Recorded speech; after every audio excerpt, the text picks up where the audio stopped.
بسم اللہ الرحمن الرحیم۔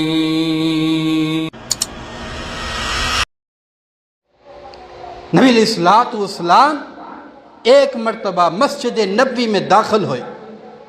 کیا دیکھتے ہیں کہ عبداللہ بن مسعود رضی اللہ عنہ قیام اللیل کے دوران قرآن پڑھ رہے۔ اتنے خوبصورت انداز میں عبداللہ بن مسعود رضی اللہ عنہ قیام اللیل کے دوران قرآن کی تلاوت کر رہے ہیں۔ اللہ کے نبی کریم صلی اللہ علیہ وسلم کے ساتھ ابو بکر بھی تھا رضی اللہ عنہ، عمر بھی تھا رضی اللہ عنہ۔ اللہ کے نبی کریم صلی اللہ علیہ وسلم نے فرمایا، میرے صحابہ اگر قرآن ایسے پڑھنا چاہتے ہو جیسے آسمان سے قرآن اترا ہے، پھر قرآن ایسے پڑھو جیسے عبداللہ بن مسعود رضی اللہ تعالیٰ عنہ پڑھتا ہے۔ اللہ کے نبی کریم صلی اللہ علیہ وسلم نے وہیں رک کر فرمایا، عبداللہ قرآن پڑھتا جا، اللہ سے دعائیں کرتا جا، اللہ قرآن پڑھنے کی وجہ سے تجھے مالا مال کر دے گا۔ اللہ اکبر۔ سیدنا عبداللہ بن مسعود رضی اللہ تعالیٰ عنہ قرآن پڑھتے جاتے ہیں، دعائیں کرتے جاتے ہیں۔ جب صبح ہوا، اللہ اکبر، ابو بکر صدیق رضی اللہ تعالیٰ عنہ سیدنا عبداللہ بن مسعود رضی اللہ تعالیٰ عنہ کے پاس پہنچ گئے۔ دروازہ کھٹکھٹایا، عبداللہ تجھے بشارت دینے آیا ہوں۔ ابو بکر کیا بشارت ہے؟ فرماتے ہیں کہ عبداللہ رات جب تو نماز پڑھا تھا نا، اللہ کے نبی کریم صلی اللہ علیہ وسلم نے فرمایا، عبداللہ قرآن پڑھتا جا، اللہ سے دعائیں مانگتا جا، اللہ تجھے عطا کرے گا۔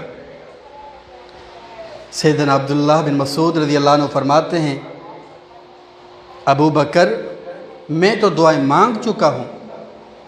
صحابہ کی تڑپ دیکھیں، حرص دیکھیں دین کے معاملے میں۔ فرماتے عبداللہ اللہ سے کیا دعائیں مانگی تھی؟ ہم ہوتے تو کیا مانگتے؟ ہم نماز پڑھ کر اللہ سے کیا مانگتے ہیں؟ دنیا مانگتے ہیں، دولت مانگتے ہیں۔ مانگنا چاہیے، لیکن مسلمانوں نظر آخرت کی منزل پر۔ عبداللہ بن مسعود نے کیا مانگا تھا؟ کہتا ہے ابو بکر جب اللہ کے نبی کریم صلی اللہ علیہ وسلم نے فرمایا، عبداللہ قرآن پڑھتا جا، اللہ سے مانگتا جا، اللہ تجھے عطا فرمائے گا، میں نے اس وقت یہ دعا کی تھی، اللہم انی اسألک، اللہ اکبر، اللہم انی اسألک ایمانا لا یرتد۔ اللہ میں عبداللہ ایسے ایمان کا سوال کرتا ہوں جس ایمان کے بعد ارتداد نہ ہو، اللہ جس ایمان کے بعد گناہ نہ ہو، معصیت نہ ہو، نافرمانی نہ ہو۔ یہی دعا اللہ کے قرآن نے سکھلایا، ربنا لا تزغ قلوبنا بعد اذ ہدیتنا وہب لنا من لدنک رحمۃ انک انت الوہاب۔ اللہ ایمان دینے کے بعد دلوں کو گناہ کی طرف نہ مول لینا، نافرمانی کی طرف نہ مول لینا، معصیت کی طرف نہ مول لینا۔ اللہ تو عطا کرنے والا ہے، رحمت عطا فرمانا۔ اللہ اکبر۔ عبداللہ بن مسعود رضی اللہ تعالیٰ عنہ فرماتے ہیں، میں نے یہ دعا کی تھی، اللہ ایسا ایمان دینا جس ایمان کے بعد نافرمانی نہ ہو، اللہ معصیت نہ ہو، گناہ نہ ہو۔ عبداللہ اور کیا مانگا؟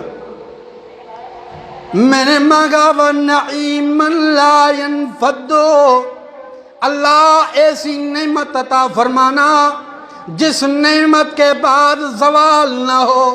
مسلمانوں یہ دعا تم بھی یاد کر لو، اللہ سے مانگا کرو، نعمتیں مل بھی جاتی ہیں بندہ بڑی عزت والا بن جاتا ہے، ملکیت والا بن جاتا ہے، دنیا میں بڑے بڑے چرچے ہوتے ہیں، لیکن جب زوال آتا ہے وہی انسان ذلیل بن کر مرتا ہے۔ بہت ساری مثالیں سوشل میڈیا کے اندر موجود ہیں ایسے لوگوں کی جن کو اللہ نے شہرت دی تھی، عزت دی تھی، لیکن جب زوال آیا ساری نعمتیں چھین گئی، ذلت کی موت مرے تھے۔ سیدنا عبداللہ بن مسعود رضی اللہ تعالیٰ عنہ فرماتے ہیں میں نے یہ دعا کی تھی، اللہ ایسی نعمت عطا فرمانا جس نعمت کے بعد زوال نہ ہو۔ عبداللہ اور کیا مانگا تھا؟ اللہ اکبر، صحابہ کی دعاؤں پہ قربان، کس انداز سے دعا مانگتے ہیں۔ دعا کی ابتدا کیا ہے؟ اللہ ایسا ایمان جس کے بعد ارتداد نہ ہو، معصیت نہ ہو، نافرمانی نہ ہو، اس کے بعد اللہ نعمت چاہے دنیاوی ہو یا اخروی ہو، اللہ اس نعمت کے بعد زوال نہ ہو۔ اب کیا مانگتے ہیں؟ وَمُرَافَقَةَ مُحَمَّدٍ فِي أَعْلَى جَنَّةِ الْخُلْدِ، اللہ جنت بھی دینا، جنت میں محمد کریم صلی اللہ علیہ وسلم کی رفاقت بھی عطا فرمانا۔ اللہ اکبر، جنت تو مل جائے لیکن محمد کریم صلی اللہ علیہ وسلم کی رفاقت نہ ملے تو جنت میں مزہ کیسا؟ اللہ عبداللہ یہ سوال کرتا ہے، جنت بھی عطا کرنا، جنت میں محمد کریم صلی اللہ علیہ وسلم کی رفاقت بھی عطا کرنا۔ ابھی یہ دونوں آپس میں باتیں کر رہے تھے، دوبارہ دروازہ کھٹکانے کی آواز آئی۔ عبداللہ بن مسعود رضی اللہ تعالیٰ عنہ دروازہ کھولتے ہیں، دیکھتے ہیں کہ عمر بن خطاب رضی اللہ عنہ فرماتے ہیں عمر کیسے آنا ہوا؟ عمر بن خطاب رضی اللہ تعالیٰ عنہ کہتے ہیں میں اللہ کے نبی کریم صلی اللہ علیہ وسلم کی بشارت آپ کو سنانے آیا ہوں۔ اللہ اکبر، عبداللہ بن مسعود رضی اللہ تعالیٰ عنہ فرماتے ہیں عمر تجھ سے پہلے ابو بکر میرے پاس پہنچ چکا ہے، ابو بکر نے مجھے بشارت دے دی ہے، ابو بکر نے مجھ سے سب کچھ پوچھ لیا۔ عمر بن خطاب رضی اللہ عنہ فرماتے ہیں میری زبان سے اس وقت یہ بے ساختہ جملے نکلے تھے، ابو بکر سے کوئی مائی کا لال جیت نہیں سکتا۔ جب بھی اس سے مقابلہ کرنا چاہوں، نیکی کے معاملے میں آگے بڑھنا چاہوں، ابو بکر مجھ سے پہلے موجود ہوتا ہے رضی اللہ تعالیٰ عنہ۔